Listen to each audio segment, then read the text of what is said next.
பழைய ஏற்பாட்டு வாக்குத்தத்தம். அப்பொழுது பேதுரு 11 கூட நின்று அவர்களை நோக்கி உரத்த சத்தமாய், யூதர்களே, எருசலேமில் வாசம் பண்ணுகிற ஜனங்களே, நீங்கள் எல்லாரும் அறிந்து கொள்வீர்களாக, என் வார்த்தைகளுக்கு செவி கொடுங்கள். நீங்கள் நினைக்கிறபடி இவர்கள் வெறி கொண்டவர்கள் அல்ல. பொழுது விடிந்து 3ஆம் மணி வேளையாய் இருக்கிறதே. தீர்க்கதரிசியாகிய யோவேலினால் உரைக்கப்பட்டபடியே இது நடந்தேறுகிறது. கடைசி நாட்களில் நான் மாம்சமான யாவர் மேலும் என் ஆவியை ஊற்றுவேன். அப்பொழுது உங்கள் குமாரரும் உங்கள் குமாரத்திகளும் தீர்க்க தரிசனம் சொல்லுவார்கள். உங்கள் வாலிபர் தரிசனங்களை அடைவார்கள்.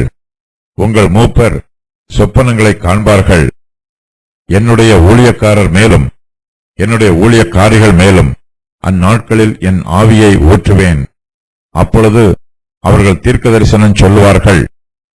அல்லாமலும் உயர வானத்திலே அற்புதங்களையும் தாழ பூமியிலே இரத்தம், அக்கினி, புகைக்காடாகிய அதிசயங்களையும் காட்டுவேன். கர்த்தருடைய பெரிதும் பிரகாசமுமான நாள் வருமுன்னே சூரியன் இருளாகவும் சந்திரன் இரத்தமாகவும் மாறும்.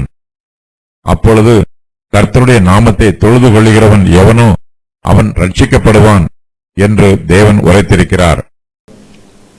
பேதுரு. அப்பொழுது பேதுரு 11 கூட நின்று அவர்களை நோக்கி உரத்த சத்தமாய், யூதர்களே, எருசலேமில் வாசம் பண்ணுகிற ஜனங்களே, நீங்கள் எல்லாரும் அறிந்து கொள்வீர்களாக, என் வார்த்தைகளுக்கு செவி கொடுங்கள். வேதபாரகரும் பரிசேயரும் சீசரை பரியாசம் பண்ணுகிறார்கள். அப்பொழுது பேதுரு சிறிதும் காலதாமதம் பண்ணாமல் கர்த்தருடைய வார்த்தையை தங்களை பரியாசம் பண்ணுகிறவர்களுக்கு பிரசங்கம் பண்ணுகிறான். பரிசுத்த ஆவியானவரின் முதற்கனிகள் இங்கு வெளிப்படுகிறது. பேதுரு யூதர்களிடத்திலும் எருசலேமில் வாசம் பண்ணுகிற ஜனங்களிடத்திலும் பேசுகிறான். தங்களை பரியாசம் பண்ணுகிற ஜனங்களிடத்திலும் பிரசங்கம் பண்ணுகிறான். இது பேதுருவின் பிரசங்கம் மாத்திரமல்ல, இயேசு கிறிஸ்துவின் மற்ற சீஷர்களும் அங்கு கூடியிருக்கும் ஜனங்களுக்கு பிரசங்கம் பண்ணுகிறார்கள். ஆயினும் பேதுருவின் பிரசங்கம் மாத்திரமே இங்கு குறிப்பிடப்பட்டிருக்கிறது. பரிசுத்த ஆவியானவரின் கிருபையினாலும் வல்லமையினாலும் பிரசங்கத்தை கேட்கிறவர்களில் 3000 ஆத்துமாக்கள் ஒரே நாளில் ரட்சிக்கப்படுகிறார்கள். பேதுரு ஒரு காலத்தில் இயேசு கிறிஸ்துவை மறுதலித்தவன். தனக்கு ஏதாவது ஆபத்து வந்துவிடுமோ என்று நினைத்து இயேசு கிறிஸ்துவை 3 முறை மறுதலித்தவன். ஆனால் இப்போதோ அவன் பரிசுத்த ஆவியானவரின் அபிஷேகத்தை பெற்று தெய்வீக வல்லமையினால் நிரப்பப்பட்டு தைரியமாக பேசுகிறான். இயேசு கிறிஸ்துவை சாட்சியாக அறிவிப்பதற்கு பேதுரு இப்போது பயப்படவில்லை. மிகவும் தைரியமாக ஆவியானவருடைய பலத்தினாலே இயேசு கிறிஸ்துவை குறித்து பிரசங்கம் பண்ணுகிறான். பேதுரு பிரசங்கம் பண்ணும்போது 11 கூட நின்று பேசுகிறான். யூதர்கள் சீஷர்களை பரியாசம் பண்ணுகிறார்கள். அவர்களுக்கு முன்பாக பேதுரு அதிகாரத்தோடும் வல்லமையோடும் எழுந்து நின்று பேசுகிறான். கர்த்தருடைய ஊழியக்காரர்களாகிய நம்மை சிலர் பரியாசம் பண்ணலாம், நமக்கு விரோதமாக எழும்பி நிற்கலாம். இப்படிப்பட்ட சூழ்நிலைகளில் நாமும் பரிசுத்த ஆவியானவரின் பலத்தினால் அவர்களுக்கு முன்பாக கர்த்தருடைய வார்த்தையை தைரியமாக பேச வேண்டும். ஆவியின் பட்டயத்தையும் கேடயத்தையும் பயன்படுத்த வேண்டும். பேதுரு அவர்களை நோக்கி பேசும்போது மெதுவாக பேசாமல் உரத்த சத்தமாய் பேசுகிறான். தான் பேசுவதில் அவன் உறுதியாய் இருப்பதினால் அவனுடைய சத்தம் உரத்த சத்தமாய் இருக்கிறது. மேலும் பேதுரு தான் பேசுவதை குறித்து பயப்படவில்லை, வெட்கப்படவில்லை. தைரியமாய் உரத்த சத்தமாய் பேசுகிறான். பேதுரு பேச ஆரம்பிக்கும் போது, யூதர்களே, எருசலேமில் வாசம் பண்ணுகிற ஜனங்களே என்று கூறுகிறான். இவர்கள் எருசலேமில் வாசம் பண்ணுகிறவர்கள். இவர்கள் பேதுருவின் வார்த்தைகளை அறிந்து கொள்ள வேண்டும். தன்னுடைய வார்த்தைகளுக்கு செவி கொடுக்குமாறு பேதுரு அவர்களிடம் கூறுகிறான். பேதுரு உரத்த சத்தமாய் பேசுகிறார். அப்போது அந்நிய பாஷையில் பேசுவதை சீஷர்கள் நிறுத்திவிட்டார்கள். பரிசுத்த ஆவியானவரின் அபிஷேகத்தினாலே பேதுரு பிரசங்கம் பண்ணுகிறான். அந்நிய பாஷையில் பிரசங்கம் பண்ணாமல் தன் சொந்த பாஷையில் பிரசங்கம் பண்ணுகிறான்.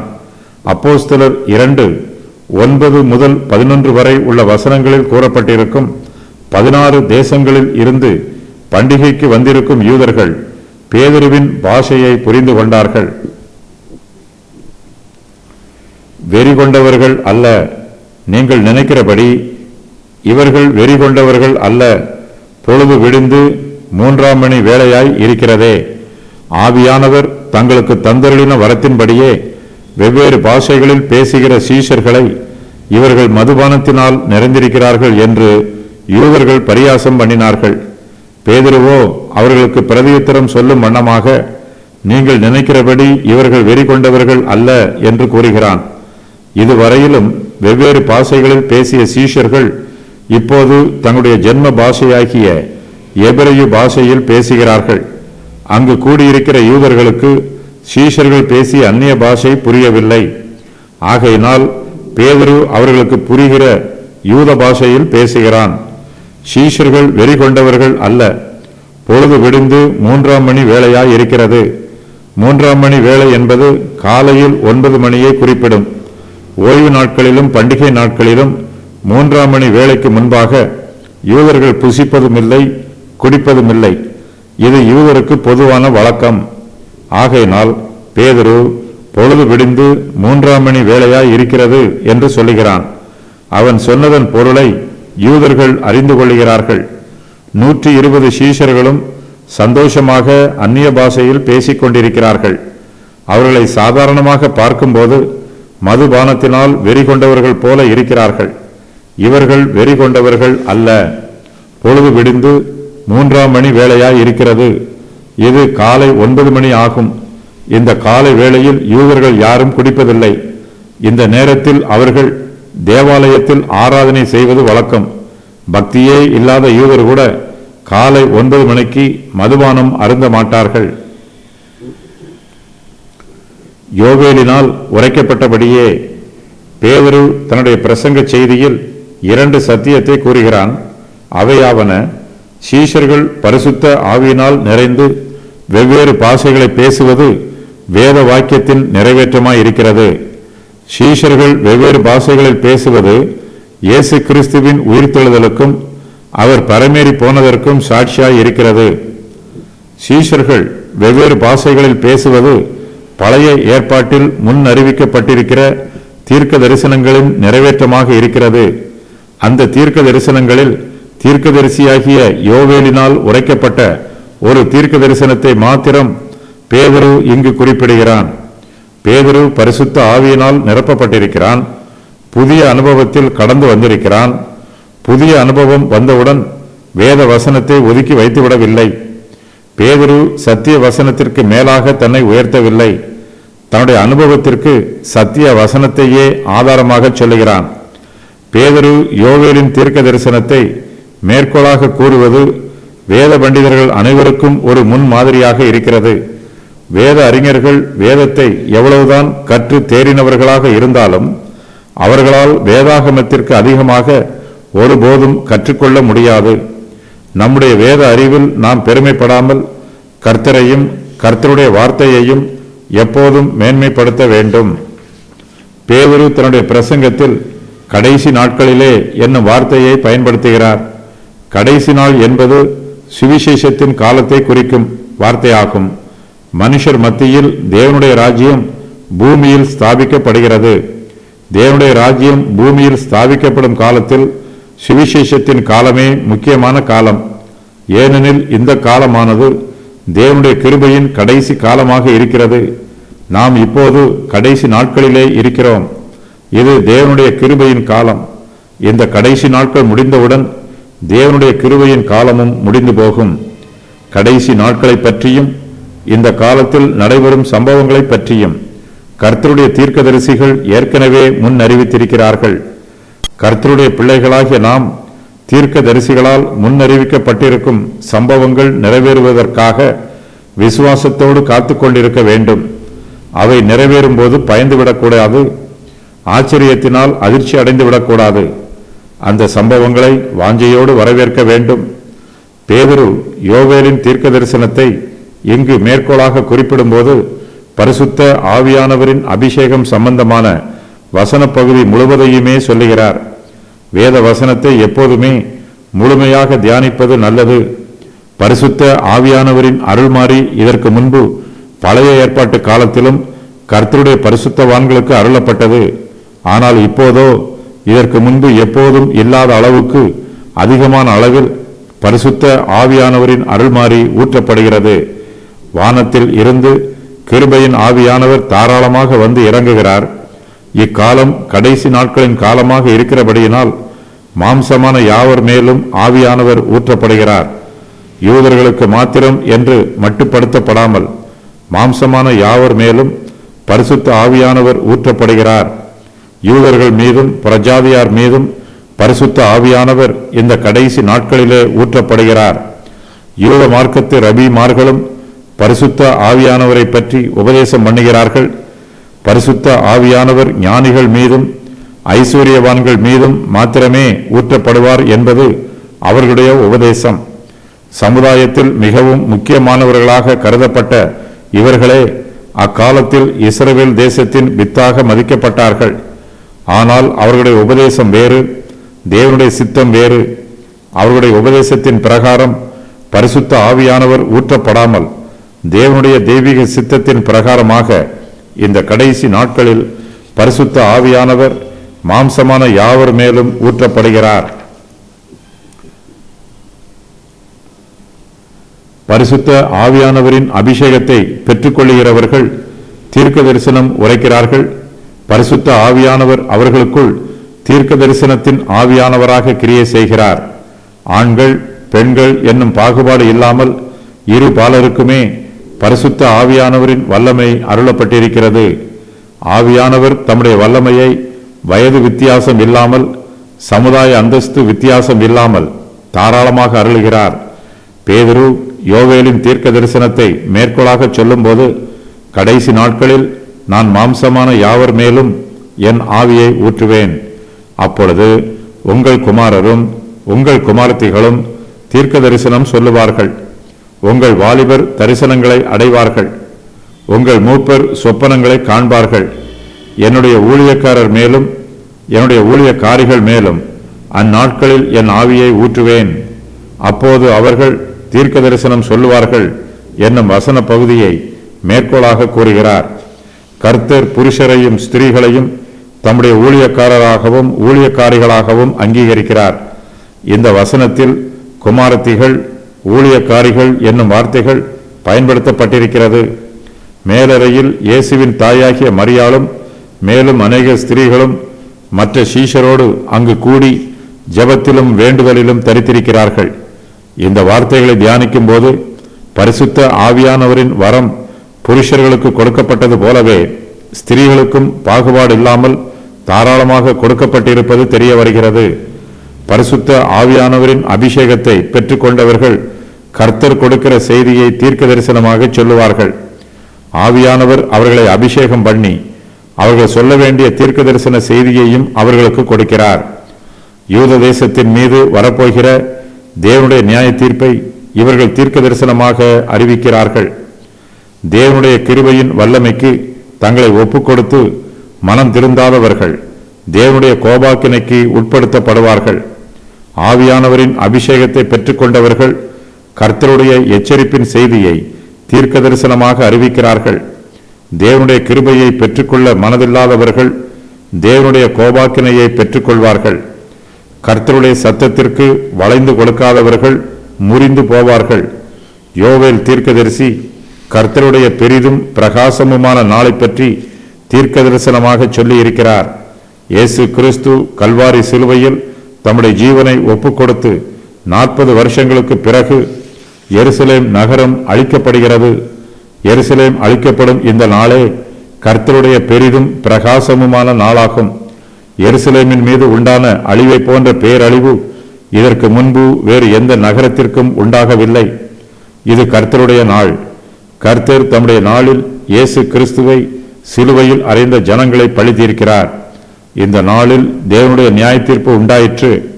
யூதர்கள் அழிக்கப்படுவதனால் இயேசு கிறிஸ்துவை விசுவாசிக்கிற விசுவாசிகளுக்கு விடுதலை உண்டாயிற்று. எருசலேம் அழிக்கப்படும் நாளின் போது நடைபெறப் போகும் சம்பவங்களையும் யோவேல் தீர்க்கதரிசி முன் அறிவிக்கிறார். அந்நாளில் கர்த்தர் உயர வானத்திலே அற்புதங்களை காட்டுவார். தாழ பூமியிலே இரத்தம், அக்கினி, புகைக்காடாகிய அதிசயங்களையும் காட்டுவார். ஆதி திருச்சபையின் வரலாற்று ஆசிரியரான யோசபஸ் என்பவர் இந்த அடையாளங்களை பற்றி தன்னுடைய வரலாற்று புஸ்தகத்தில் எழுதியிருக்கிறார். அந்நாளில் பூமி அதிர்ச்சிகள், மின்னல்கள், இடிகள் ஆகியவை உண்டாயிற்று என்றும், அந்நாளில் எரிகிற அக்கினியின் பட்டயம் எருசலேம் நகரத்திற்கு நேராக நீட்டப்பட்டதையும் ஏராளமான ஜனங்கள் தங்கள் கண்களால் பிரத்யட்சமாக பார்த்தார்கள் என்றும் யோசபஸ் எழுதியிருக்கிறார். எருசலேம் நகரம் பற்றி எரிந்தது. இந்த நகரத்தோடு யூத தேசத்தாரின் எல்லா பட்டணங்களும் பற்றி எரிந்தது. ஜெப ஆலயங்கள் எல்லாம் அக்கினியினால் சுட்டெரிக்கப்பட்டது. இறுதியில் எருசலேமில் உள்ள தேவாலயமும் அக்கினியில் பற்றி எரிந்தது. இவையெல்லாம் எரியும் போது அக்கினியின் புகைக்காடும் உண்டாயிற்று. யோவேல் தீர்க்கதரிசி இதையே தாழ பூமியிலே அக்கினி, புகைக்காடாகிய அதிசயங்களை காட்டுவேன் என்று தேவன் உரைத்திருப்பதாக தீர்க்க தரிசனமாக முன் அறிவித்திருக்கிறார். எருசலேம் அக்கினியில் பற்றி எரிந்தாலும் இயேசு கிறிஸ்துவை சிலுவையில் அறைந்த யூதர்கள் இரத்தம் சிந்தி மரித்து போனாலும் கர்த்தரோ தம்முடைய பெரிதான கிருபையினால் தம்முடைய வாக்குத்தத்தத்தின் பிரகாரம் தம்முடைய பிள்ளைகளை இந்த பேரழிவில் இருந்து காத்துக் கொள்கிறார்.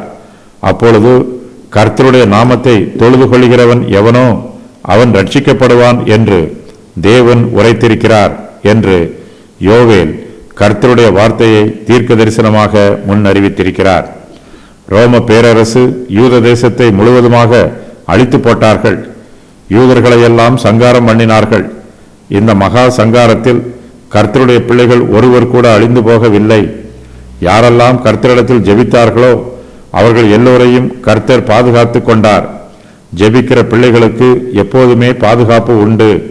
அவர்கள் கர்த்தருடைய நாமத்தில் அவரை தொழுது கொள்ளும் போது கர்த்தர் அவர்களை தீங்குகளுக்கு விலக்கி பாதுகாத்துக் கொள்கிறார். கர்த்தருடைய நாமம் அவரை நோக்கி கூப்பிடுகிறவர்களுக்கு பலத்த துருகமாக இருக்கிறது. பேதுரு யோவேல் சொன்ன தீர்க்க தரிசனத்தை தன்னுடைய பிரசங்கத்தில் இங்கு குறிப்பிடுகிறார். இப்போது அவர்கள் மத்தியில் நடைபெறுகிற சம்பவம் தீர்க்கதரிசியாகிய யோவேலினால் உரைக்கப்பட்டபடியே இது நடந்தேறுகிறது என்று யோவேலின் தீர்க்க தரிசனத்தையும் இப்போது நடைபெறுகிற சம்பவத்தையும் இணைத்து பேசுகிறார். கடைசி நாளிலே மாம்சமான யாவர் மேலும் கர்த்தர் பரிசுத்த ஆவியானவரை ஊற்றுவார். கடைசி நாளிலே ஜீவிக்கிறவர்களாகிய நாம் கர்த்தர் சொன்ன வார்த்தையின் பிரகாரமாக ஆவியானவர் நம்மீது ஊற்றப்பட வேண்டும் என்பதை மாத்திரமே எதிர்பார்த்து காத்திருக்க வேண்டும். நாம் ஆவியானவருக்காக மாத்திரமே காத்திருக்க வேண்டுமே அல்லாமல் வேறு யாருக்காகவும் காத்திருக்க வேண்டிய அவசியம் இல்லை. கிருபையின் ஆவியானவர் நமக்காக வழக்காடுகிறவர். நம்முடைய தேற்றரவாளராகிய பரிசுத்த ஆவியானவர் நம்மீது ஊற்றப்படுகிறார். கர்த்தருடைய வாக்குத்தத்தத்தின் பிரகாரமாக பரிசுத்த ஆவியானவர் நம்மை அபிஷேகம் பண்ணுகிறார். பூமியில் உள்ள கர்த்தருடைய சபையார் எல்லார் மீதும் முடிவு பரியந்தம் கர்த்தர் தம்முடைய பரிசுத்த ஆவியானவரை தொடர்ந்து ஊற்றிக்கொண்டே இருப்பார். தேவனுடைய கிருபையின் காலத்தில் ஜீவிக்கிற நாம் கர்த்தர் நமக்கு கொடுக்கிற தெய்வீக ஆசீர்வாதத்தை பெற்றுக்கொண்டு நம்முடைய ஆவிக்குரிய ஜீவியத்தில் பலப்பட்டு வளர்ச்சி பெற வேண்டும். பரிசுத்த ஆவியானவரின் அபிஷேகத்தை பற்றிய உபதேசங்கள். உபத்திரவ காலத்தில் பரிசுத்த ஆவியானவர் பூமியில் இருந்து எடுத்துக்கொள்ளப்பட மாட்டார். உபத்திரவ காலத்திலும் தேவன் பரிசுத்த ஆவியானவரின் அருள்மாரியை பொழிந்தருளுவார். யோவேலின் தீர்க்க தரிசனம் புருஷர்களுக்கும் ஸ்திரீகளுக்கும் யூதருக்கும் புறஜாதியாருக்கும் உரியது. யோவேலின் தீர்க்க தரிசனம் பெந்தகோஸ்தே நாளில் முழுமையாக நிறைவேறவில்லை. யோவேலின் தீர்க்க தரிசனம் பரிசுத்த ஆவியானவரின் அபிஷேகத்தை குறிக்கிறது. புருஷர்களும் ஸ்திரீகளும் பரிசுத்த ஆவியானவரால் அபிஷேகிக்கப்பட்டு பிரசங்கிப்பார்கள். சபைகளில் உள்ள ஸ்திரீகள் பேசாமல் இருக்க கடவர்கள். பேசும்படிக்கு அவர்களுக்கு உத்தரவில்லை. அவர்கள் அமர்ந்திருக்க வேண்டும். வேதமும் அப்படியே சொல்லுகிறது. இந்த வசனம் இவ்வாறு கூறுவதனால் ஸ்திரீகள் பிரசங்கம் பண்ணக்கூடாது என்று பொருள் அல்ல. ஸ்திரீகளும் பிரசங்கம் பண்ணலாம், உபதேசம் பண்ணலாம். பரிசுத்த ஆவியானவரின் அபிஷேகத்தோடு தரிசனங்கள், சொப்பனங்கள், தீர்க்க தரிசனங்கள், மற்ற ஆவிக்குரிய அனுபவங்கள் சேர்ந்தே வரும். இயேசு கிறிஸ்துவின் இரண்டாம் வருகை வரையிலும் மனுஷர் தொடர்ந்து ரட்சிக்கப்பட்டுக் கொண்டிருப்பார்கள். பரிசுத்த ஆவியானவரின் அபிஷேகத்தை பெற்றுக் கொண்டிருப்பார்கள். யூதருக்கானாலும் புறஜாதியாருக்கானாலும் தேவனுடைய கிருபையின் கதவு ஒருபோதும் அடைக்கப்படுவதில்லை.